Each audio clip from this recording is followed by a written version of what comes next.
Kids Marathi story. मधमाशी आणि साप। एका झाडावर एक साप राहत होता।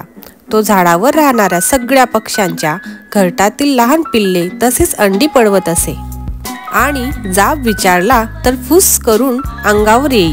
झाडावरचे सगळे पक्षी त्याला घाबरत। त्या झाडावर मधमाशांचे पोळे होते। त्या पोळ्यात काम करणारी एक मधमाशी रोजच सापाची आरेरावी बघत असे।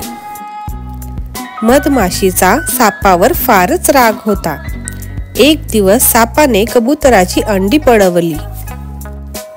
त्यामुळे कबुतराने केलेला आक्रोश ऐकून मधमाशीचे हृदय हेलावले।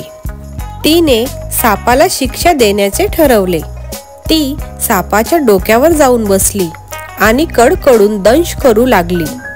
सापाला प्राणांतिक वेदना होऊ लागल्या। त्याने मधमाशीला पकडण्याचा खूप प्रयत्न केला, पण तिला तो धरू शकला नाही की मारू शकला नाही। शेवटी तो वैतागला।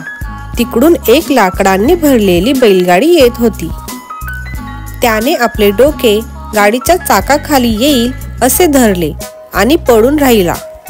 त्याने विचार केला, आता मी मरणारच आहे, पण निदान माझा शत्रू तरी माझ्या बरोबर मरेल। पण गाडी जवळ आली आणि डोक्यावर बसून चावणारी मधमाशी लगेचच उडून गेली। सापाला आपला जीव वाचवणे शक्य झाले नाही। तो चाकाखाली सापडून मरण पावला।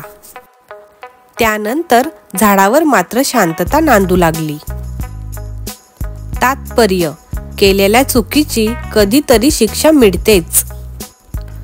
गोष्ट आवडली असेल तर लाईक करा, आमच्या चॅनलला सबस्क्राईब करा आणि या स्टोरीला शेअर करा।